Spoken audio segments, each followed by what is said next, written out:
The sweet, uncomplicated satisfaction of the younger woman. Some say I'm an expert on the subject. Guess that's because I've been dating them for over 40 years.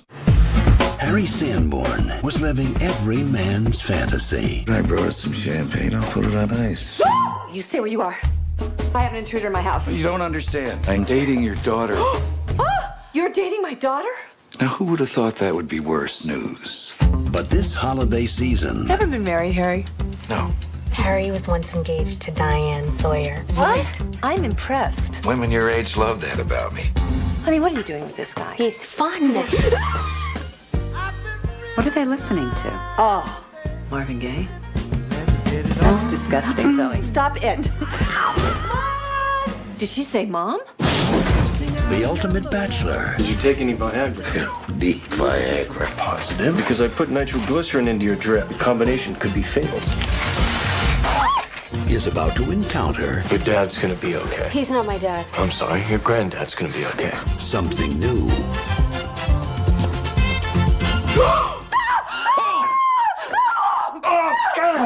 Sorry. God, am I sorry. I've never seen a woman that age naked before. You're kidding. Hey, we're not all doctors, baby. Well, I think she's very beautiful. You must beat them away with a stick. You're kidding. No. Men my age. Men your age may be really stupid. You ever think of that? Many times. You wouldn't want to join me for a short walk. Of course I would, but I usually don't like to break once I've started writing, so I probably It's shouldn't. just but a walk. Not a marriage proposal.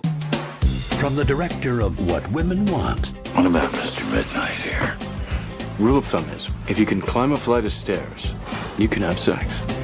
Comes a comedy about life. She's very brilliant, but the woman cannot hold her liquor. I like that about me. Me too.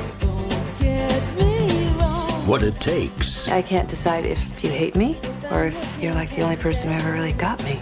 I don't hate you. why it hurts, Look at you. This is my big fear, that some guy could get me unglued like this. and how it can surprise you. It's not crazy for a guy to suddenly like something you never thought you could ever like. Ever. Something's Gotta Give, a film by Nancy Myers.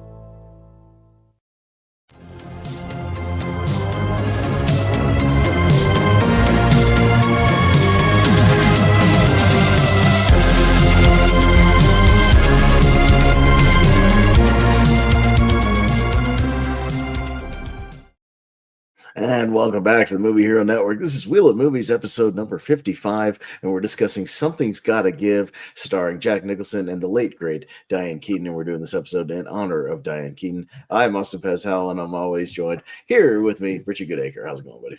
Yeah, not too bad, man. Yeah, that was I wasn't I forget that this movie's so, like, considered like, old now. It's like 20 years old. And so that old school trailer. I was like, oh yeah, I was like, And I remember when I pulled up the trailer, I was like, man, they show a lot of the movie in that trailer. I really should cut that down a little bit.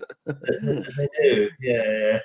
But yeah, no, it's good to you get to talk about this movie. It's like, yeah, I don't feel like you get a lot of these movies these days, especially around around older love. So it was good ones at least. So it's good. We're good to talk about.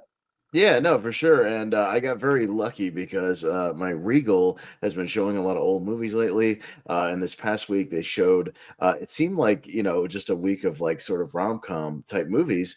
And coincidentally, they showed this movie yesterday. So I got to go to the theater to do my rewatch yesterday, which was cool. So that was nice and convenient, given the fact that we were going to do this anyways. But yeah, we were doing this in honor, of course, of the late, great Diane Keaton, who passed away recently of some health complications. And then I think a bout of pneumonia, finally got her, I believe, the age of 79.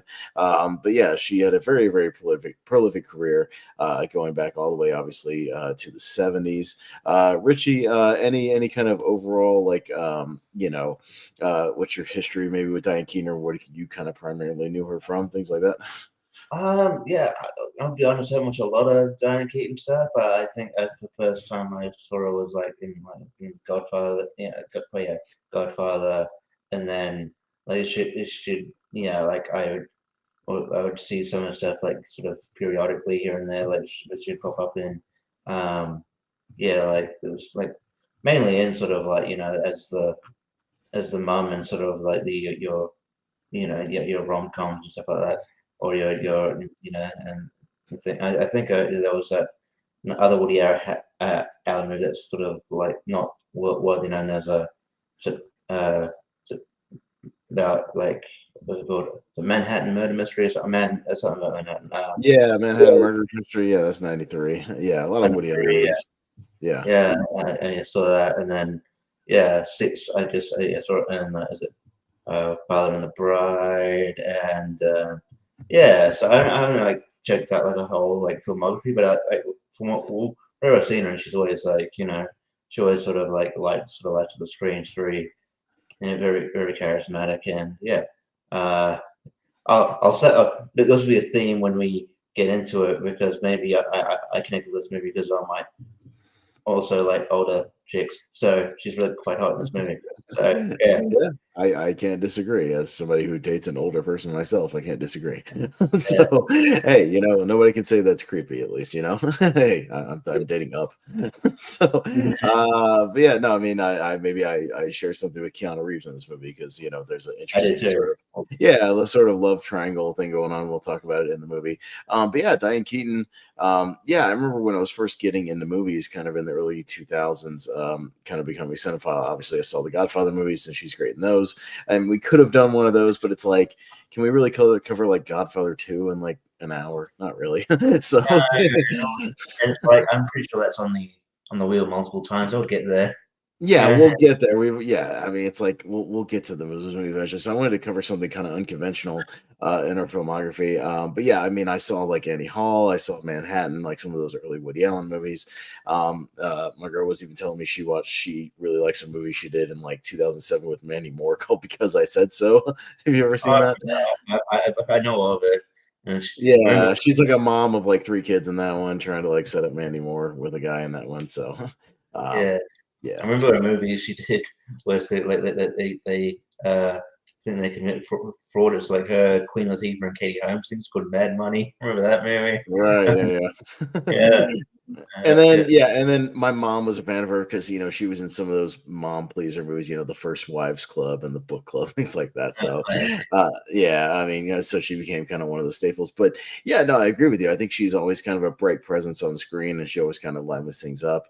And she's a lot of fun to watch. And I just remember when we were talking about behind the scenes, what we should do for her. I was like, well, I came across an interview she did that this was her favorite movie she ever did, or at least her favorite role that she ever did. And I was like, but I remember really liking Something You Gotta Give, because I saw it in theater when it came out. I think I saw it one other time, maybe with my mom, something like that. And I was like, I've always really liked that movie, and it's been a while since I watched it. I was like, we should do that just to, for something not as heavy as Godfather, you know what I mean? Something more kind of light, a little bit, and kind of a little more of a comedy. And showcase some of her chops, and I thought that was a good one. Yeah, and I haven't seen it since like it came out in the theater too, so it's good to get a rewatch. Well, let's drop some facts about it. December 12th, 2003, this movie was released, so kind of a Christmas movie here, even though a lot of movies there's like beach scenes, and it almost seems like a summertime sort of a thing, but not really any like Christmas stuff going on in this one from what I remember. But written and directed by Nancy Meyers, who has quite a long filmography as well, writing a lot of these sort of female-centric projects.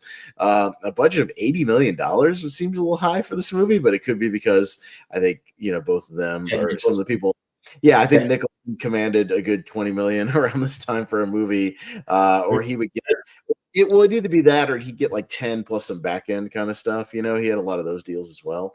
There was a sneaky like supporting cast, like who are like credited, but like it'll get to like Jon Favreau shows up in like one scene.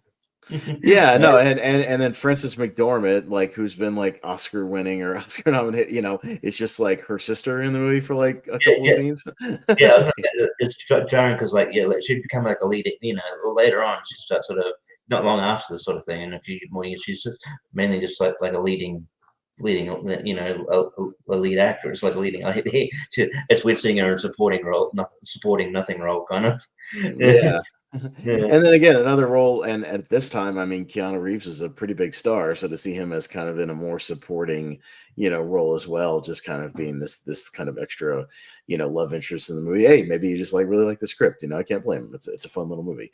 Yeah. He gets to just play like just a nice guy for once. Who just kind of slides in the movie. He doesn't have to do any action, so I'm sure he enjoyed that. Nothing like that. But yeah, no, sneaky good little supporting cast here. Yeah, that I appreciate as well. So yeah, I'm sure some of the budget went to that, and then some of the location shooting, things like that. But on the positive side, worldwide box office of $266 million, so it made money. It was a hit. So made it back. And again, like I said, maybe it's because you don't get a lot of movies like this, and it just kind of connected with people. One Oscar nomination for the movie. Diane Keaton was Oscar nominated for lead actress. She did not win that year, but she did win the Golden Globe for musical or comedy. So she won the Golden Globe. Jack Nicholson nominated for a Golden Globe for this movie, but didn't win. Not a whole lot of trivia about the movie. It seemed like it went pretty smoothly. I think Nancy Meyers basically wrote the script with Diane Keaton and Jack Nicholson in mind. She was only worried about getting Nicholson just because he's a very, big get. She sent the script to him while he was doing About Schmidt, which I also saw in the theater, and said he usually doesn't, read scripts while he's on set, but he did take a glance at it. He liked the character and said yes. So she was very, very, very excited to actually get him for the movie. So, and mainly, Jack said, I saw some interview that he wanted to do just a breezy comedy with some like slapstick involved, because he does do a kind of like a lot of physical humor in this movie, kind of slapsticky scenes. So he said he never really done something like that. So he liked the idea of it, and he liked Diane. So there you go. Yeah. Give me that. You keep talking. Yeah, I gotcha. But yeah, so they're able to get everybody that she wanted to get for this movie, including Keanu, who was a very big, busy guy at the time. And apparently, I read something else where Diane Keaton and Jack Nicholson got along very well to the point where even Nicholson even gave her some of his percentage of the back end for the movie. So even just like a couple of percentage points on that successful back end. So she was always appreciative of that, because she didn't quite get paid as much as he did, but he was able to get some of that as well. But yeah, Nancy Meyers has quite a lengthy filmography, pretty famous in what she does. She's been writing stuff ever since the 80s, Private Benjamin, Jumping Jack Flash, Baby Boom. Also, I believe Keaton's in there. She wrote the Father of the Bride movies, so she obviously already had a relationship with Keaton when it came to that. She wrote and then directed, or her first directorial effort was the Parent Trap remake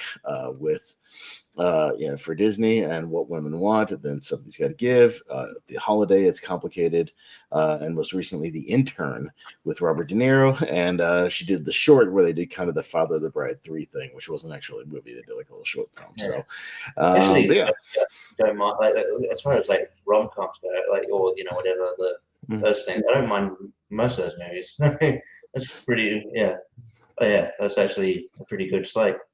The Holiday's decent. What Women Want's a pretty decent movie. Yeah, It's Complicated is not bad. So yeah, she writes, I think, pretty relatable, interesting projects. So Nancy Meyers is a good choice for this one. Would you like to go back in the time machine and see what was in the theaters in December of 2003? Quite a few noteworthy movies, actually, Richie. Quite a few that we either still talk about or you've probably at least seen. I will. So December 2003. I could probably think of one. Can I guess one? Yeah. Lord of the Rings, Two Towers. Return of the King, very close. Return of the King, damn it. Okay, he was one. But it is the number one. Yes, it was hopping at the box office around this time. Yes, did very, very, very well. I remember I got a radio station sneak preview ticket to that, so I saw it a week in advance, which was pretty fun. Seeing Return very early. Yes, that was a top grosser. The Last Samurai with Tom Cruise right behind there in theaters. Something's Got to Give at number 3. Cheaper by the Dozen with Steve Martin tooling around there, making some money. Mona Lisa Smile with Julia Roberts. Got 2 holiday films. You got Elf and Bad Santa, both releasing in November. So very two ends of the spectrum there, but The Haunted Mansion with Eddie Murphy in theaters. I get Cold Mountain, a movie which I don't like from Renee Zellweger. I'm not a fan of that movie. Honey with Jessica Alba. Those are kind of the main ones, but a few other noteworthy ones. Again, stuff that people are still talking about. Paycheck, which the John Woo movie with Ben Affleck. The Cat in the Hat with Mike Myers, Peter Pan, Gothica, Master and Commander, Love Actually is still hanging around in theaters, Timeline, and even The Matrix Revolutions have released about a month and a half earlier, still hanging around in theaters. Yeah. So quite a wide variety of stuff, though, at your multiplex to go see. Yeah, mishmash of quality, I'd say. I would Mhm. say I'd say that Cat in the Hat movie, it was like, that was pretty bad. But then I saw the trailer to this new one that comes out next year. That looks terrible. That looks awful. Terrible.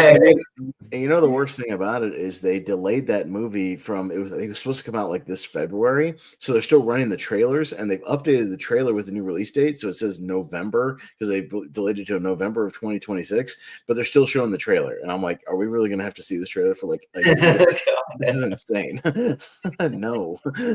So it's bad. Yeah, I'm still seeing it, even though it got. I think if the movie gets delayed like that, they should pull the trailer. Like, there's no more need to Yeah, watch yeah. it It's not right like now. it's like you're not seeing. I feel like that they delayed Mortal Kombat. You're not seeing the trailer for that on theaters anymore. No, I haven't seen that one at all. I think I saw it maybe once randomly, but that was like a week after it got delayed, so maybe it was still like already slated for rotation, you know? But yeah, I think once you get a hold of that news, it's like, yeah, why don't you push the marketing off and bring it back, 2 months before or something like that. And yeah, they're still showing this stupid Cat in the Hat trailer, which I hate. But but no good. But yeah, let's get into the actual movie here. Yeah, Something's Gotta Give, 2003. Yeah, and again, like you alluded to, we don't get a lot of movies about sort of older romances. I mean, we get movies with older folks. I see stuff that a term that I've really lashed onto. Somebody coined the term geezer pleaser, which is like your book club and 80 for Brady and these types of movies, whatnot. I wouldn't qualify that as this because it's more like a traditional rom-com, but just with more, with more like middle-aged folks in the actual leads. And I think that's interesting because you're not casting just some movie with like, two 20-somethings or 30-somethings, A-list people, just tooling around a regular, like the one recently with like Glenn Powell and Sydney Sweeney. That's what I was thinking of too. Anyone But You, yeah. Anyone But You, yeah, like something like that where you kind of have those people front and center. No, I mean, instead we've got two good-looking, A-list people in Jack Nicholson and Diane Keaton, obviously, and iconic movie stars, but centered around people kind of in their upper 50s, early 60s, and then having an extra person in there like Keanu Reeves, who is in his 30s around this time, and actually kind of going after and being attracted to somebody like Diane Keaton. You just don't see that a lot, and they touch on that in the movie, and I think that's why it's kind of held up. Even watching it now, as these themes I think are still pretty prevalent today. Yeah, because I think it's like, I think it's a thing, and I think it should be like more. I still think there's people. I was a bit, because I'm, I'll let the cat out of the bag here. Then so eventually, at some point, I'll be learning much plus two. I'll say that. Okay. Because I'm saying that Jake, who's a bit, also a bit older, but like, but you get kind of. I think that with society, you get worried like, I'm quite, quite a bit younger. Should like, should I do go from my like own age? But it's like, once you get to a certain age, like, well, no, like you're both that old, you're both mature. It's like, there's nothing. there isn't anything like inherently wrong with it, and I think it's just should be kind of normalized, I guess. And I'm glad that this film sort of normalized that. So and then the fact that he's 36, I'm 36, and he's like, and you don't worry about like that. Does it he's like I'm 30 years older than you, or 30 years older than you. Is that right? Like, no, doesn't bother me at all. No. I'm like, it doesn't. You're attracted to, it's like, that's not. I think if you're dating out, there's nothing. inherently wrong with that. Just like, whatever, I'm okay. No, I think people sometimes are just like, "Yeah, good for you," that sort of thing.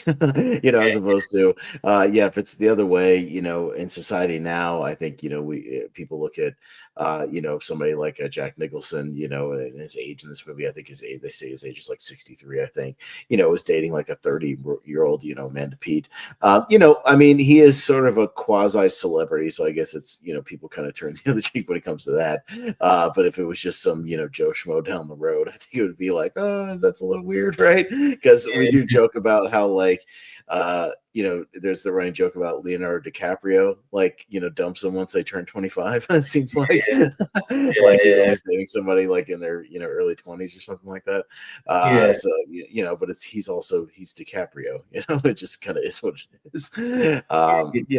But still, at least he's not dating like 15-year-olds, at least. I think once you get a certain age, a certain certain level of maturity, like, hey, you're consenting adult, it's fine. Yeah. I mean, I think it's as long as it's not like a grooming situation, right, Richie? Like where somebody, where they were like underage and then they became of age, that sort of thing. You hung around until it became of age. Right. Yeah, that's the creepy part. But yeah, if it's just like, if it's an older celebrity that, we see this all the time with, I think, didn't Robert De Niro just have a kid at like 80 with some, and his wife's like 40 or something like that, something. Yeah. Mick Jagger recently had a kid as well. I think he might be even older than Robert De Niro. So right. yeah, so and it happens. So yeah, it's it happens with all celebrities. But yeah, I feel like in broader society it probably happens more than you'd think. I think people kind of it's just one of those things that it doesn't get highlighted as much. But Nicholson plays Harry. He's kind of a playboy. They say he owns several companies, including the second largest hip hop label out there called Drive By Records. I thought that was funny. that was the one thing where, like, I was like, okay, I believe everything. I don't believe that you owned a hip hop. You're a hip hop producer. I can't see Jack Nicholson. I know. If they just said he was just a record label producer for some like just generic, record label, I'd be like, yeah, I could buy that. If it was just they specifically go out of their way to say it's a hip hop label. Yes. And we see now they don't dwell on it in the movie. You see like a brief scene later of like his penthouse and he's having like a party, some release party. So you see like what I assume were some rappers and things there, but luckily it's only one scene, so it doesn't get too cringy, but yeah. And I think he's listening to something, when he's in bed, later, I'm assuming he's listening to some new record or something or other. But yeah, that's the one thing where I was like, yeah, he couldn't be like some other kind of business mogul or something like that. Yeah, that's a little odd. I don't see you at the same, like, in the same industry as like Suge Knight and like for just for Pharrell and all. I don't know, man. I feel like you come across as like I don't know. Just change the genre. You come across as more like I don't know. Even if you said like, you come across more as like a jazz type dude. Maybe he's not like the hands-on guy. Maybe he's just like the investor, the guy who like invested in the label, you know what I mean? And then he was the guy with the money, like he already had other businesses, and then he invested in the label, and he's just kind of the the hands-off producer. Maybe he has other people that does the hands-on work. I can only assume so, because we don't see him actually working a lot. I'm assuming he's pretty much just the money guy who just lets people run all these businesses for him, I'm assuming. He's pretty much like like hands off, mostly retired, but he just kind of keeps some money going. He keeps the money going. So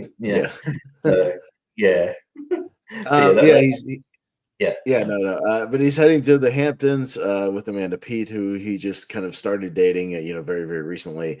So they're heading out, and they make it explicit that they have not, gone all the way yet, so to speak. But it might happen, at this house. But yeah, it's her mom's house, played by Diane Keaton, of course, who they think they're not going to be there, and then they do end up kind of showing up, like some plans got canceled or something. But yes, Diane Keaton, her sister, played played by Frances McDormand. And yeah, they kind of storm in and think he's like, some kind of either burglar or wandering guy, got confused and wandered into the wrong house, something like that, kind of that awkward first meeting where he's kind of in his boxers, rummaging around the kitchen, and she pulls a knife and has like a freak out, and freaks out that, yes, I'm dating your daughter. So and then he goes, why would that be? And then she freaks out like, why would that be worse than being a being being a burglar? Intruder. Yeah. Yeah, it's a very good awkward kind of first moment, playing the awkward comedy. They eventually kind of settle in and they're like, well, maybe we'll settle in and kind of let and we get to know more of them at this like dinner sequence. They're having dinner, and Frances McDormand apparently is like a women's study professor, at a university, and so she's kind of passive aggressively grilling him about how if older guys dating younger women, there's like no problem with that, but if it's younger or if it's an older woman dating a younger guy, it'd be considered like a grave robbing situation, or if they were dating around and not married, how it would be kind of looked down upon. But it's okay because he's a quasi celebrity and he's a rich guy, and of course he's getting all the dressing down, having to explain himself for why he's not married at 63 or has kids or anything like that. And just one of those like awkward dinner situations where he's trying to smile and kind of get along, and kind of explain himself. But you can also tell the way Nicholson plays it, he's funny because he you can tell he's probably heard all this before, so he just kind of brushes it off, or it has like an answer. It has an answer for almost everything, the dinner sequence, everything. Yeah. No, given that his as you'll discover, like where he has that scene that Henry has all those books of numbers where they have to copy. He's probably had like gone through that conversation numbers of time. And numbers of time. So where he's had to just he's got a script ready in his head. Yeah, for sure. So yeah, it gets very awkward there. But Diane Keaton does find something kind of charming about him. She's starting to at least, see that he has a nice personality once you're kind of just talking to him. They go to do some business, him and Amanda Peet. We hear some music, things are ramping up, and he starts to have a heart attack. He looks pretty rough when they come in. He's got like moisture all over his face. He's kind of like spitting, out of his mouth. Keaton starts giving him like mouth to mouth CPR. He's like, no, and she does it anyways. It's good stuff. We meet Keanu Reeves at the hospital. He's kind of the I call him the hunky doctor in this movie because that's what he is. He's extremely. He's McDreamy. He's the hunky doctor at the hospital. Fairly young doctor. Of course he has a freak out because he lies about taking Viagra, and this was all the rage. Remember, like we've talked about, Richie, all those like Monday Night Raws and Nitros in like the late 90s, early 2000s. There was constant like Viagra jokes, on there. Kevin Nash and some of those guys were always making like Viagra jokes. It seems like we're still at the tail end of that, where it's like we have to include that in every other movie because it was still like the hot drug at the time. It's still really new.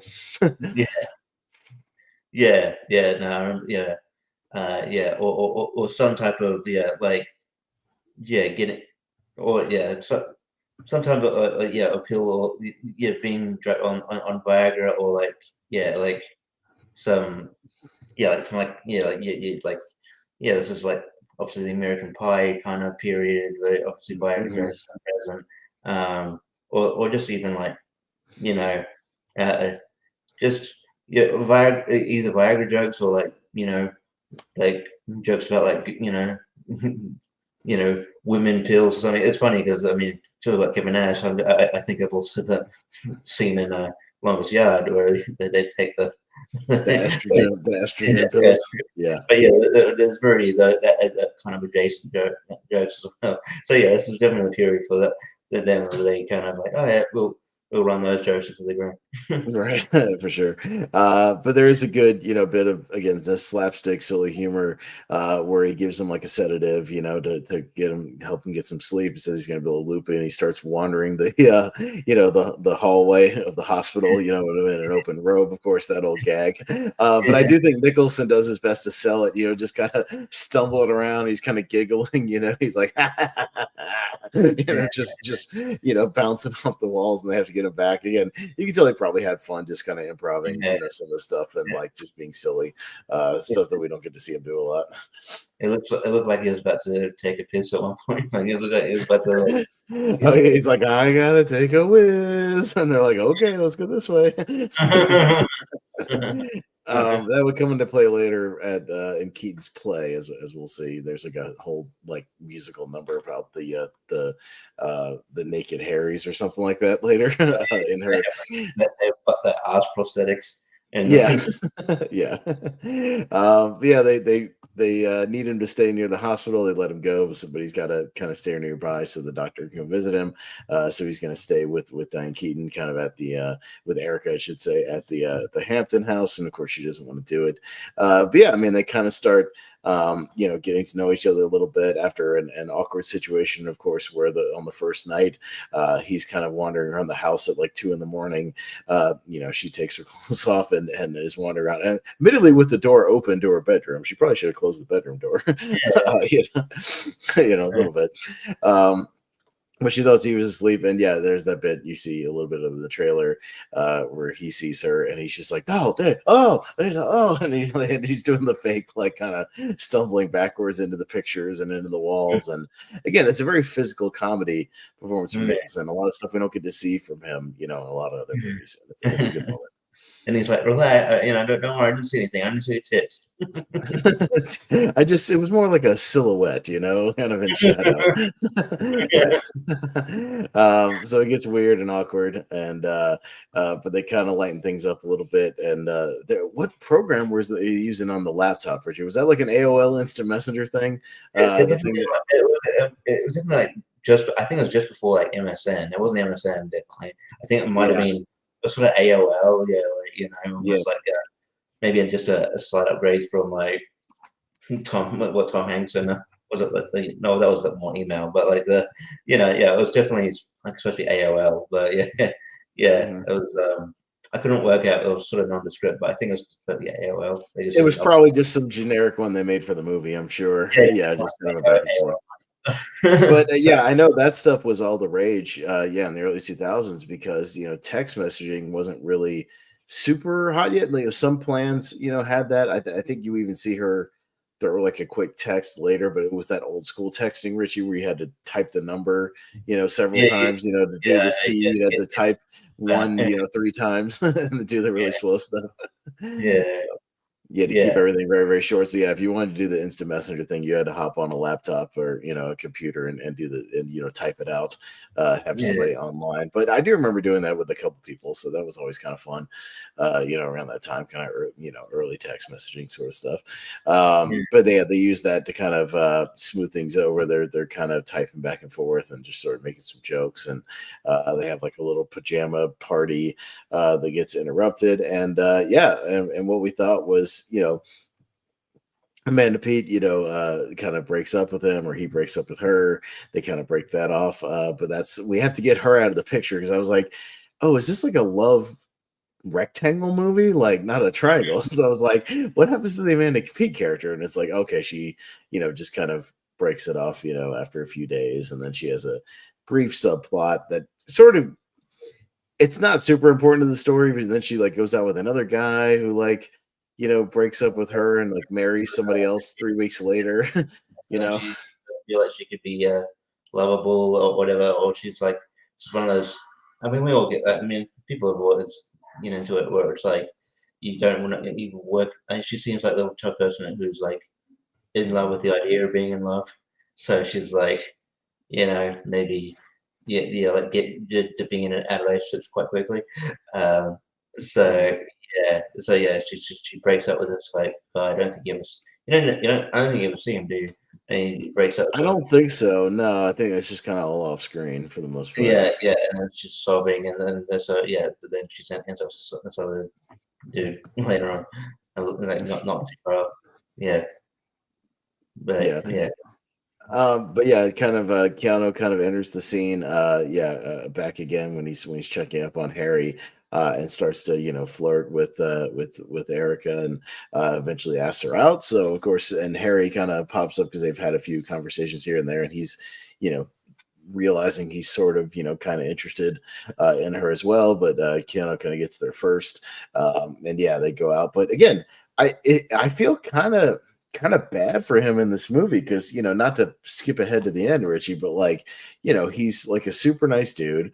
He's taking care of her. He's treating her really good. It's not like we find out that oh, he's really nice on the surface, but he's not really a good guy behind the scenes or something like that. It's like, no, it seems like he's a pretty good guy overall, and he's got a good job, and he's smart, and he genuinely likes her, and is attracted to her, and eventually is going to propose to her, essentially in Paris, and then he kind of has to concede to them two having a relationship. I feel bad for the dude overall. yeah. It's kind of like you can tell that, like, the there's more interest. Yeah, she's more interested in him, and then like, if he didn't, he's very, in a way, he's so nice. He's a pushover because like the guy we can do it, but yeah, like I bet he didn't expect that her former flame or her ex would travel all the way to Paris. Right. He'd be like, what the fuck are you doing here? Oh, okay, just throwing everything. Go. Yeah, I do feel bad for him a little bit, but because again, it's just like one of those things where, it's not like there's that cliche of like, oh yeah, the in rom-coms with the performative nice guy, but like he's not. He just seems like a good dude, and I think Keanu Reeves is a good person to play that because he seems, Yes, he is a good dude. He's very likable from the beginning. Yeah, I know. I mean, I do like the bit where they first see him and they do like the lineup, and Amanda Peet gives him the doughy eyes, and then Frances McDormand gives him the doughy eyes, and then Diane Keaton also gives him like the doughy eyes, like he gets that everywhere he goes. That's very fun because even Frances McDormand is kind of shy and awkward around him as well. But yeah, I mean, because he's a good dude to play that because everybody kind of likes Keanu instantaneously. He's a very likable guy. But yeah, I feel like I don't think he has like ulterior motives. I think he's genuinely like a good dude in this movie, and I think there's a different movie or a different outcome where they did get together. But I appreciate that they didn't do the tropey thing of he's a nice guy on the outside, but he has like a scene where he's like mean to her behind the scenes or something, because that would have been kind of tropey and cliche. And it's not like then at the end of the movie, it's not Nicholson trying to like save her from him. You know what I mean? Like one of those things. Yeah. Like, if you're gonna make someone mean, you're gonna build up to that. You can't just have one scene where it's like all of a sudden he's a dick. Like, that's just like, this is out of nowhere, and it's like, it just feels like you're doing a trope to do a trope. So, no, I appreciate that. He was, and at the end of the day, he was a nice guy to be like, hey, look, I recognize you'd be more happy with this person. Although time, I didn't realize the time between that dinner that they went to and when he's on the bridge. Apparently, there was a lot of time there because they went to back to the hotel. I don't know. Went back to the hotel and she went out. She got her own car. And I feel like it was only like 5-10 minutes, and then like, oh, okay. But anyway, it might have been a longer time than what the film kind of suggested. It was like, she had time to go back to the hotel, had the conversation, get a car, go back to the. Like, oh, okay, fair enough. How long was that bridge for? Yeah, I feel like there would have been some conversation in the middle of that were we don't see on screen. But I mean, we're kind of skipping ahead to the end. But to kind of go backwards, kind of where we were. I mean, they go on the initial thing, but then there's some time in between. Harry's kind of still there, and again we get a little bit of a montage, where they're kind of having like a picnic on the beach, and they're hanging out, and they're getting along, and then we find out she's also she gets inspiration inspiration from this whole interaction to write her new play, because she's a playwright. So she's kind of writing her new play based on this whole thing, and ends up kind of doing it, playing it out how sort of it plays out in real life. But they eventually connect enough to where, they have this like day where it kind of ends, with this kind of rainstorm. They end up kissing. He gets excited by that. He didn't think he could by an older woman because, he's used to dating, 20 somethings, 30 somethings, and whatnot. They go to have sex, and it's a very funny sequence because, her performance is very good, kind of squirming around, and, she hasn't, obviously hasn't done anything in a while. But the bit that made me laugh a lot was when in the middle of it, she's just like, oh, let's take your blood pressure. And she just whips up the blood pressure thing. Yeah, she's on top of him, like riding him, and grabs the blood pressure thing. It's like, oh yeah, you're good. You get 120/80. Woohoo! That was very funny. I think it's some good physical stuff between the two. Again, they have good chemistry in this movie. I think that's what kind of keeps it together. Is all their scenes together are very, very good. They end up doing that and like really kind of connecting here. So they think there's going to be something flourishing with that. And somewhere in the middle of all this, Keanu gets stood up, by the way, because of like a dinner they're going to or something. She ends up going to a dinner with like Amanda Peet to meet the new wife of the dad, something like that. Her dad, like Keaton's ex-husband, is like getting married to some other younger girl as well. So there's like an awkward dinner there. And that's when at that dinner at the same restaurant, she sees Nicholson kind of up to his old tricks with another younger lady, and that's where they kind of have their spat of like, he's still kind of stuck in his old ways. So of course we have to have it's the one cliche thing, about this movie is like, we have to have the 15-minute breakup, which we talked about, Richie, which just, although I think it's a little bit longer than that because it takes him a while to kind of get her back in this movie. Yeah. All right. In movie timeline, I think it's like nearly a year or so, but also movie trope, but you gotta, it's just you can look past it because it's coincidence. But out of all the restaurants, he just happens to take her to that one that she's also at. Right. Yeah, I know. Of all the restaurants, isn't it like New York City or something? Every restaurant in New York City. Yeah. And they see that's the one thing about these movies is New York City has like 10 million people, yet the people in these movies that are set in New York tend to run into each other a lot, which I don't think would happen in New York City quite as much. I feel like that'd be very rare unless you'd have to definitely coordinate that unless you knew a lot of people. You wouldn't like randomly. Or just unless you guys always went to the same places at the same times every week and you bumped into each other. But just randomly like walking around or going to different places. There's a million different places you could go to in New York. So that it seems a little random. But they kind of break it off because Harry I don't think is ready to commit and kind of settle down. They have this conversation about women kind of want everything or nothing sort of a thing. So he ends up kind of not committing at the time. We get another great sequence where Diane Keaton just gets to show, what a great kind of performer she is. It's that montage, Richie, of her hysterically crying off and on for like weeks on end. Crying and everything, and then like she's even they show her like writing some of her blog and she's laughing and then she's crying. She gets to like the end, because she finishes the story and she's like she's happy and she's laughing and she's like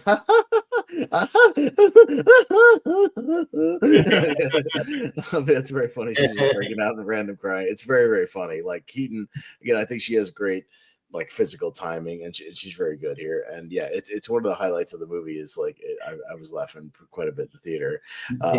Seeing her just random fits through this montage, it was very, very good. It's one of the more fun kind of montages to go out of your way to see if you haven't seen the movie.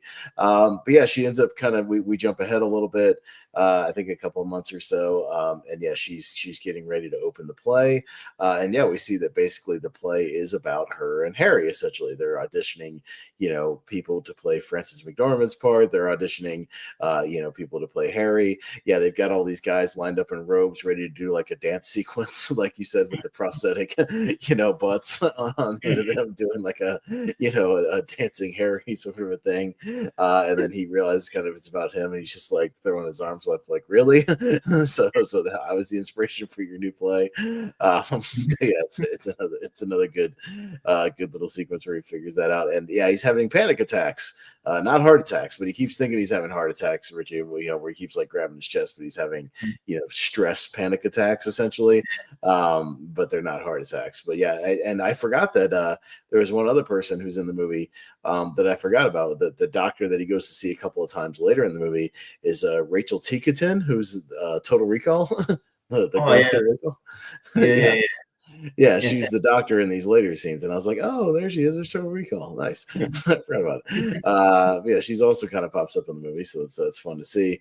But yeah, he needs to tell him he needs to de-stress, so he decides to kind of move to a tropical island. He's going to move to the Bahamas and de-stress. But we find out kind of what he was up to for a while. I think there's another time jump here, like another 6 months or something. He spends. He was planning to spend like at least 6 months in Bahamas, but he ends up only spending a few hours because he's like, "Oh no, I don't want to waste my life there." And then there's a time jump, but he, that's just what I was alluding to.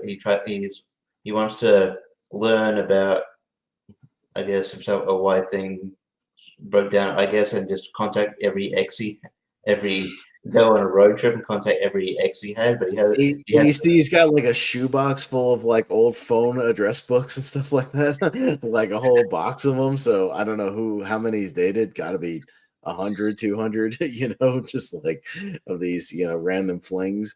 Yeah, we get a good montage where every time he like confronts one of them, they either like just yell at him or slap him in the face or just run away. They just obviously did were kind of scarred by it.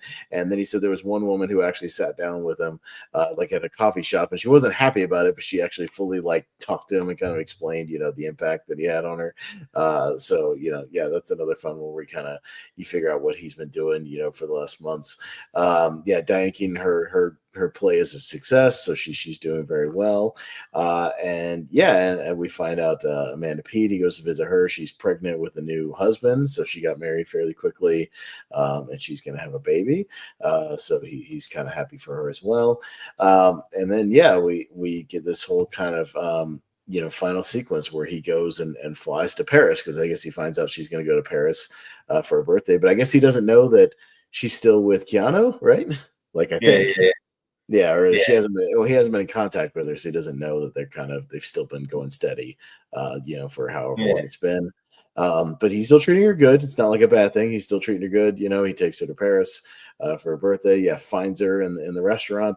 He's doing Paris is a huge place. Paris is a very huge place as well. So I don't know, how he found her there as well. If he like just wandered around, I don't know. It's kind of unclear how he was able to find her in Paris. Yeah, because there's a lot of restaurants in Paris as well, a lot of really good ones. Unless they talk specifically about what restaurant they would go to. I think they mentioned someplace earlier on that maybe they mentioned like the name of some restaurant he wanted to go to or something. I don't know, but.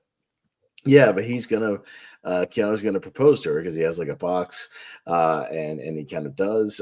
They end up getting drunk and having this sort of three-way conversation, and Keanu sort of is watching them, realizing they still have like this spark, and they still kind of yearn for each other, even though she's, it seems like she's pretty happy with Keanu. I don't know, is she happy with Keanu? I think she kind of is, but she is, but she probably also. Again, recognizing that, like there's more of a connection there with Jack, but she's like I think she could live the rest of her life with Keanu and be happy, but I think she'd probably be she would probably admit that she'd be happier with if things worked out with Jack. Yeah. Right. Yeah. So they kind of realize that, and Keanu, this is what you were talking about, how there's definitely a scene in between there, it seems he just kind of goes off and walks around the city for a little while. But yeah, there's definitely a scene we don't see where, yeah, they head back to like the hotel and have a conversation about, where Keanu's like, look, you'd be happier with him. Why don't you just, be with him essentially, or, we can still be, the whole, like, we can still be friends conversation, I guess, that sort of thing. Yeah. Or, it's been good, but, I'll kind of let you go. There's still that flight home though, right? They still got a flight home unless she flies home with Harry. He's got money, I guess. She can fly home with him. I mean, maybe he's able to change the seats or something, so it's not awkward. I don't know.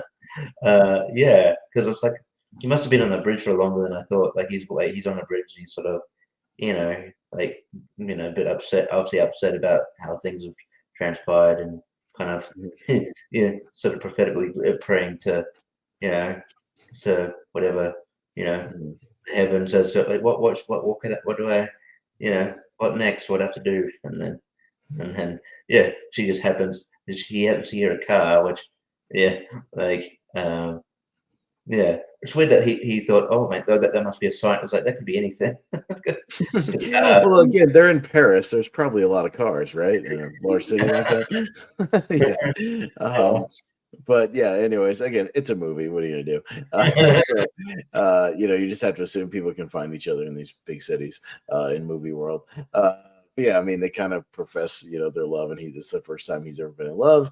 And yeah, they kiss, and then we have another time jump. I forgot how many time jumps there is at the end, because they jump like a year there, but they're married, and Amanda Peet has had her baby, and we see everybody kind of at this dinner, and they're grandparents now. So, but I mean, yeah, that's essentially it. Again, nothing overly complicated. I just forgotten about how there was also like the unresolved, Amanda Peet and like Keanu Reeves stuff, because I remember that, but I didn't remember how exactly that resolved. And yeah, I forgot it was just a thing where Keanu was basically just like kind of, relented, Keaton to him. You know what I mean? It's like one of those things where she doesn't like really leave him. He kind of like backs off from the whole situation in general. Yeah. And yeah, you don't really get to see, like, it would have been nice to see, like, okay, well, that's cool that they sort of live happily, but what happened with Keanu? Did he find somebody I'm sure he would have. Well, I mean, I guess the idea is he's 36, like he's got a lot of time still, and he's a hunky doctor who will have plenty of women fawning over him, so I'm sure he'll be okay. There was like a small scene. I think him and Presley Dorman like saw each other like it was like a fruit market or something, and they're flirting. I'm like, are they going to get together? I had a thought for a second. I was like, is Keaton going to get with Nick, and then she's also older, so like, is he going to get with her? Like, and they're going to like do that situation for the be around. I thought about that for a second, but I don't think she was like as interested. I think she thought he was cute, but she wasn't like, jumping in with him, that sort of thing. But yeah, like I thought for a second, I had the same idea as you. I was like, is that how this ended up? I don't remember that at all. But I mean, I guess it would have, at least made sense if you would have had them all like together or something, but but I think that would have been a situation where Keanu would have still been like yearning for her, for Keaton, because she was the playwright that he liked and whatnot. So I don't think that would have worked if he had gone with that. I still don't understand the like, it's cool seeing him, but I don't understand the need for the Jon Favreau cameo. Basically, he just basically comes in and goes, oh yeah, I'm his chauffeur. I order, I get driving to where it needs to go, and then they embrace, because he's like, like obviously he's in hospital, and then it's like, oh, okay, I guess to establish that he's like, quite, maybe well off, kind of rich or something, because you never see him again. He just fucks up. I don't know, because I mean, he had done. I mean, he was still like, just kind of a side guy in a lot of movies until he started directing, I guess, because he didn't he. I guess, well, but that's weird because the same month he directs Elf, which is in theaters. So it's a little odd, that he's just doing these like random side gigs, unless he's friends with like Nancy Meyers or something, maybe. And maybe she was just like, hey, you want to do this movie for a couple of days? Because I can't imagine his stuff wouldn't take him that long. Yeah, like I said, he's in like 2 scenes near the beginning, and then I think he shows up like one other time later, but it's really not much. Yeah, he probably could have filmed everything in his stuff in a couple of days, I would think. Yeah. So I'd forgotten he was in it, and I saw him on the credits. I'm like, oh, because he's also like fourth build or whatever. I'm like, oh man, that's weird for a guy that's only like in 2-3 scenes, but I guess he's his name.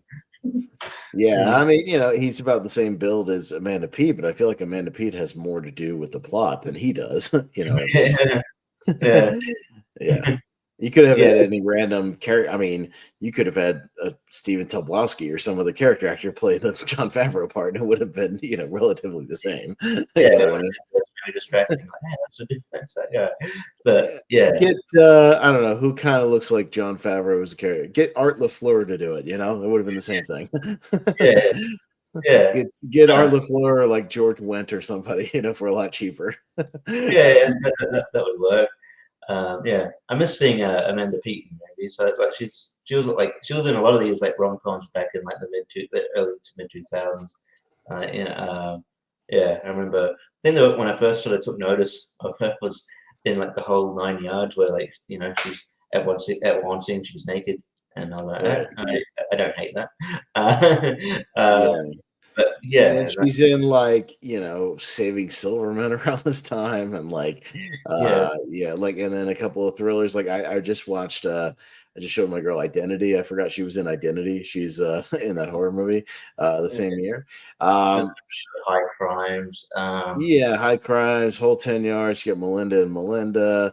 But yeah, then it becomes like a very strange, just kind of random filmography, because then it's like the X-Files sequel, I Want to Believe. There's like 2012, which I always forget she's in.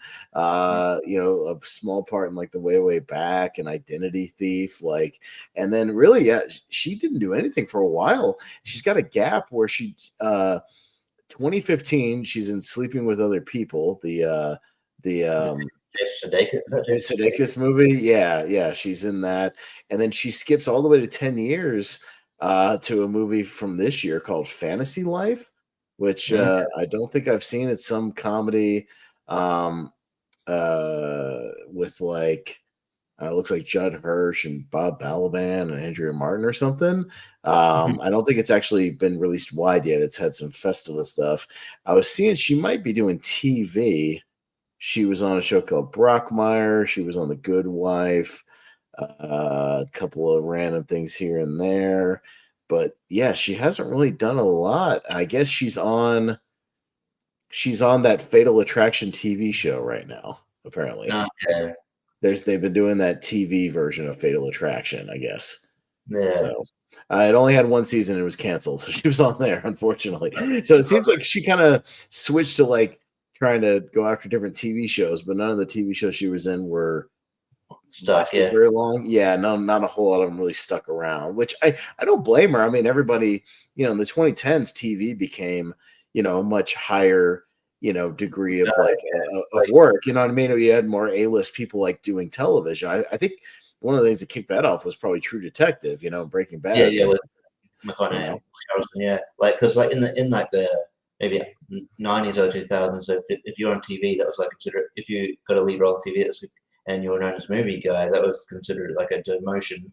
I was like, even if you were on for something for 10 years, it was like it was considered lower than movies. But now it's like there's so many high-end TV shows on different networks that it's not at all. You see A-list people on TV shows all the time. 100%.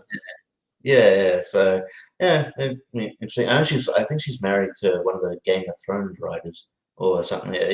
She's David Benioff. Yeah, he's a screenwriter. Yeah, he co-created Game of Thrones. He did A Song of Ice and Fire.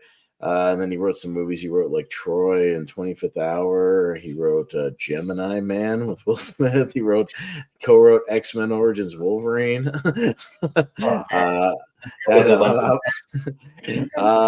He's written a bunch of some TV shows as well. But yeah, he's kind of an off and on. He kind of bounces between TV and movies. But it seems like he's probably writing off those Game of Thrones residuals, I would imagine, most of the time. if he like basically co-wrote or co-created most of that show, I think he's probably doing all right. Yeah, he's doing all right. I just created one of the biggest shows in TV history. I'm full. Yeah, yeah, right. So, yeah. Well, I mean, hey, they've been married since 2006. They got 3 kids, so good for them. Seems like they're doing all right. Yeah. Mhm. And obviously Frances McDormand is still, making plenty of movies and still winning awards and doing her thing. So, good for her. Yeah. Yeah, she's done plenty, obviously, and won some Oscars on the way. So she's done quite all right for herself. But yeah, we'll kind of start wrapping it up there. But yeah, I know we don't go like super in depth. The movie's a little long. I will say the movie's probably like 15 minutes too long. It's like 2 hours and 10 minutes, which is very long for a rom-com. Like if they get it under 2 hours, I think it'd be a little bit better. Probably could have wrapped up a few other things, here and there a little quicker. But yeah, overall, I think the movie still held up, especially my showing yesterday. It's not one I'm going to put on like all the time, but I think it's very charming. I was surprised at how, how much the themes and everything kind of still, held up with the age different, relationship things. And, again, a movie that, it's kind of refreshing to watch a movie again that features 2 sort of middle-aged people in the, in the primary plot of the movie, having this kind of romance. Don't see that a lot even today. And yeah, it still has very lighthearted, funny moments, has like a nice, kind of wrap up ending, and a good cast. So, I mean, I think it's well written and I enjoyed it a lot, but yeah, how about you, Richie? Yeah, no, I enjoyed watching it. It's the first time I ever watched it since the theater. But yeah, this was and I got more out of it now because obviously I was like, younger back then, so it wasn't like it wasn't a cool thing to see the movie back when in 2003, 2004. And I'm like, well, I was still I was still a teenager back then. Like, you're going to see that out of all the movies out there? Yeah, I watch movie. Yeah, I was the same way. I watched a lot and I went to the theater a lot, so I watched a lot of things, and I was a big Jack Nicholson fan. I was really kind of coming into filmography, so I was watching anything he did around that time. Yeah. So yeah, and I don't. I really enjoyed it, and yeah, I guess there's certain themes of it now that I didn't, they kind of resonate with me a little bit, with kind of the age that age gap love and like kind of how in and in essence that how the people can react to that and the chemistry between Diane Keaton and Jack Nicholson is very on point. Like you could probably if I heard after this that they was they got together or something, I'd believe that. Right. Because the chemistry was great, so great that so no, it was fun. It was charming. It was I probably had the same sort of readings as you do. It's a bit like a little bit too long, and it's you could probably shave a few minutes here and there. But all in all, I had a good time, and it was fun. Yeah, for sure. So yeah, it was a good rewatch. But yeah, we'll start wrapping it up from there. We don't know what we're doing next. We kind of planned this one out after our Predator thing because we knew she had passed away, but we wanted to kind of get out of October, so we wouldn't be smashed in between all the kind of horror thriller stuff we were doing then. So yeah, pending any major giant celebrity deaths, we will get back to the wheel. So I'll probably have Jordan spin it. At the end. We can get back to not having to narrow it to one genre. So I can probably do it on the air tomorrow night. So we'll probably do that over on the Movie Hero Network for Tournament Fights. So we'll spin the wheel and see what we're doing next and see what the wheel has in store for us. Richie, even if he's not there, trust my judgment on these if we can do an episode or not. So usually he trusts me if we can make something out of it or if it's something we can talk about. So we'll make it happen. But yeah, let's wrap it up there. But what you got going on, Rich? Anything you want to throw out there? We have only Mark's here and just over 20 minutes here. Just more of a casual show, just news, hang out, play a few games. Maybe talk about Saturday's main event and follow up from that. I'll be I'll be on a Risk Movies clips show for a kind of delayed JPO birthday I know it's delayed, but I think it's actually happening this Saturday at 8 p.m. We're gonna do finally that Seen and Heard exhibition for it's all gonna be movies that have wrestlers in them. So we're gonna do a fun thing where we're gonna have you guys guess not only the movie but what wrestler is in that movie, wrestler or wrestlers are in that movie for extra points as well. So that should be Yeah. fun.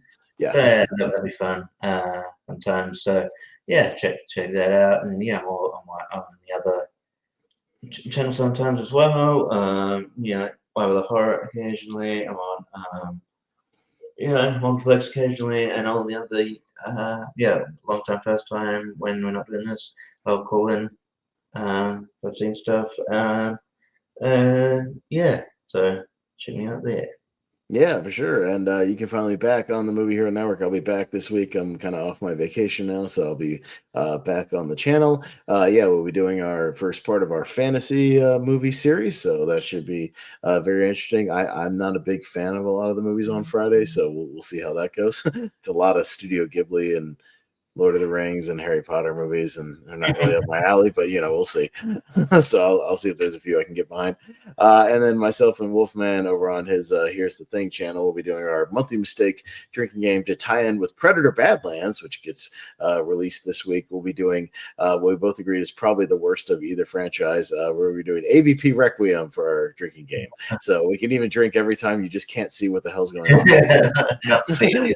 Every time we go, I can't tell what's going on. We're gonna take a drink. So It's like a drunk, there's a blackout. no, we're gonna get blackout drunk for AVP Requiem. Yeah, so that should be interesting. And then that'll be it for now. And we'll be back in about 2 weeks for our next episode of Wheel of Movies. So thank you to everybody who watched it here or on the replay. We really appreciate it. But we'll wrap it up for now. And so until we see you guys in 2 weeks for the Wheel of Movies, that's Richie Goodacre. I'm Austin Pezhel, and we'll see you guys next time.